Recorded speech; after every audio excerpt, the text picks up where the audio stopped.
Bringing it up again, Mary Vidham. What do you remember about her? No, just kidding. I'm not pulling that. I have no grudges against any of the students. Um, No. Let's delve into this because this was around that time as well. I may, have had some ups and downs, and some people more of a, crazy, twisted, super high speed Japanese roller coaster. And just to decipher what Casey's talking about, at the time, without going too much into it, at the time uh, that this story takes place, uh, Mary Vidham was living in housing and was the RA at the school. And there was some history between Casey and her that was not always pleasant, shall we say. Um, uh, One noted story by her, and I don't know how true it is, but because Michael Shore doesn't remember it, but uh, there was apparently a time that you got, I think it was, the story was that you got upset with Michael Shore because he was hitting it off with Mary Vidham, and you chucked a book at him of some kind, and I believe it was a dictionary or something was what was cited in the rendition to me. Um, and Michael Shore, who has the timing of a cat, it ducked, and the book missed him, and he stood up again. And he goes, "Please don't throw books at me." The man was a valium, and he is a valium. Uh, but that seems to be the only way that story has been told to me, anyway. So uh,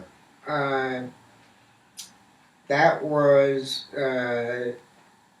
that story. But anyway, so anyway, as we say, some unpleasant history with Mary and Casey. And then at the time of this story, Mary was getting into another relationship, which is her business. We won't get into that. And Casey had some choice feelings about it. We'll put it that way. And we were palms up, and we were in housing together, and due to circumstances beyond most people's control, there were some unspeakable rageaholic moments that resulted in your being bounced out of housing and winding up over with. Not the way to go about things. What was that? Which is not the way to go about things. No. If you, and I don't know. I mean, it's not like I had any real issues with the guy. I mean, only one time I brought him to college was there somebody that had issues. Well, there's a couple times I had to ran interference, but that was granted and stuff because of people that I was friends with and some guys that were basically pretty much stalking them. Yeah, but we won't go into that one. No, I won't go into that. But yeah. Yeah. So anyway, there's a better way of dealing with things than a worse way. So Mary Vidham, turbulent history. Yeah. And again, I have no hard feelings towards her now. I never see her really. I mean, maybe occasionally I'll see her walk down the street. Okay, well, I had said this earlier, is that I have an issue with her, and that's she was not even a stroller the other day, but I won't get into that. Yeah, please don't. So I don't want to know how all that story. So. No, I didn't know that, do I? But I have one issue with her, and it's not even a big issue. It's just when I was president of the BCSA for that one half a semester, uh, I was kind of kicked out because they didn't want somebody that was going around asking questions.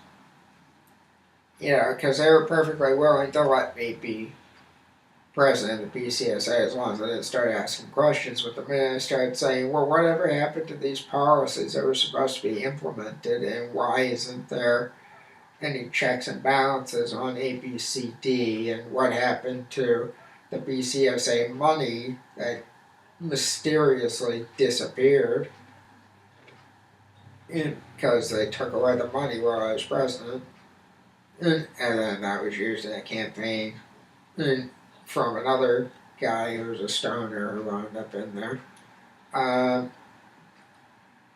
That stuff happened while I was president, and I was asking questions, and they bounced me out of there for asking questions. But my gripe is that I had probably the stoner crew, you remember, working on the LD show. Yeah. Now, everybody liked being stoned or drunk on that crew.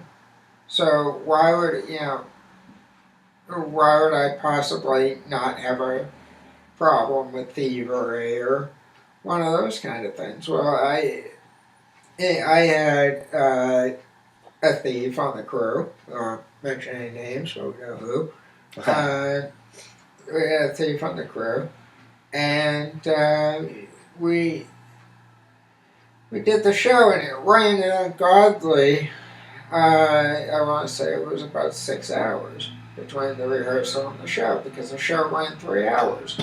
And the only reason why the show ran 3 hours was because the damn idiot in the booth couldn't get his freaking cues right. And Casey will attest to this. It was no other reason than that. Everything else was running smoothly. Like, we could have had it done in 2 hours with intermission if that idiot had gotten his cues right. Would you agree with that, Casey? Yeah. So it would have been maybe 2.5 hours with intermission. And that would have been a fine, normal show, but it ran 3 hours, nearly 4. It wasn't my fault. It was again that idiot in the booth. Yeah, and yeah, it was him, and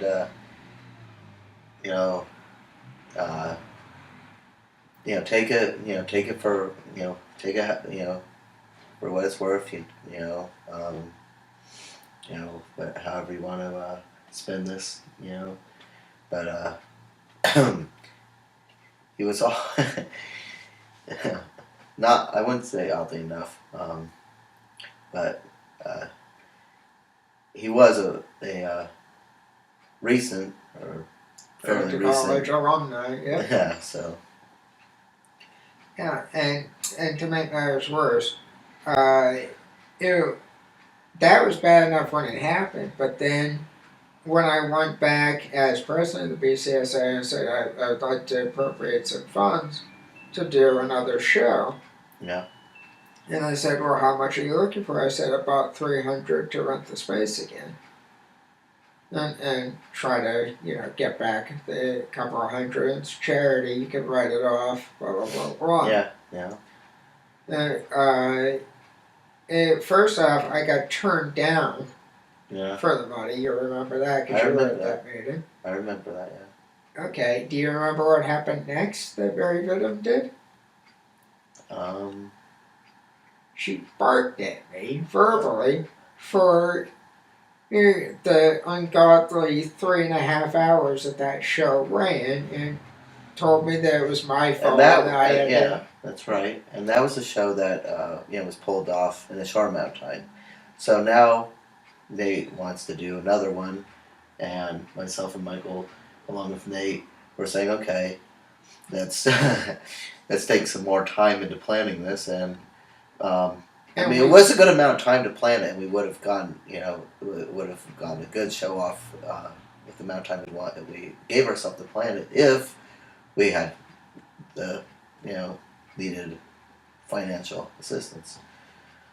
right. And we were doing all the phone calls and stuff as And well. yeah, exactly. But at the time, and this was 2009 that this particular story happened, so it was about a year after the Jimmy Squirrel thing. But while we were trying to do that, what happened? Do you remember Mary Vidham barked at me about the stuff and said, "Yeah, that's an ungodly length of time. I can't believe it. You need to have a better handle on this. Are you willing not to do stuff in the show in order to make it go shorter?" And I said, "Look, for all intents and purposes, I'm perfectly happy if all I have to do is show up at the beginning of the show, introduce the first act, and then show up in the middle of the show, do a little pantomime or something, and then in the end of the show, show up." Yeah. I don't care if I never get seen outside of those. I'm perfectly happy to edit myself out of the tapes, but all I want to do is one short little act and be the intro and outro to the show. Everything else, I don't want to, really have to worry about from in front of the camera's perspective. Yeah. And so, the only reason why it ran that long before was because we had a bunch of unreliable acts that may or may not have happened a certain way, and everybody was moody, and well, we want it done this way or that way, or we don't want to be cramped by style or time or whatever. It's like, good Lord. And then that who couldn't in the booth couldn't get his damn cues right. Yeah. So, I mean, it's like, try dealing with a bunch of temperamental people that wouldn't give a straight answer.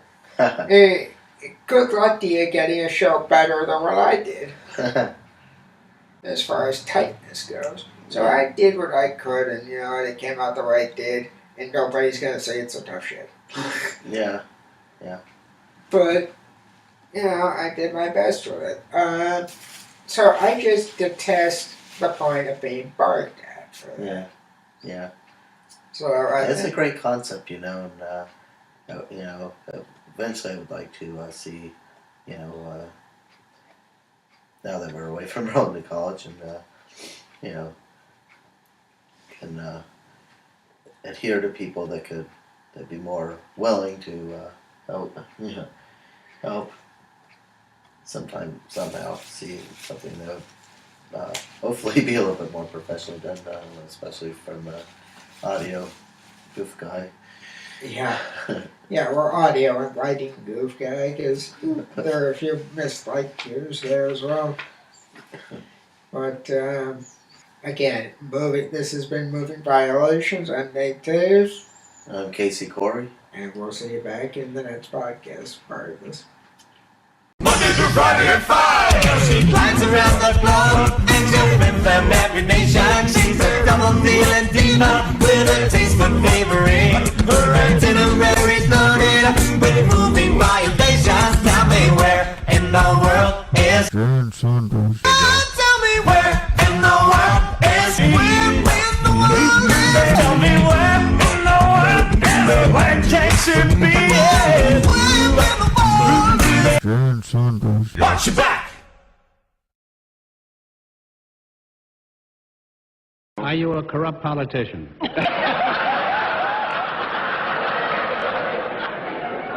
Or am I being redundant?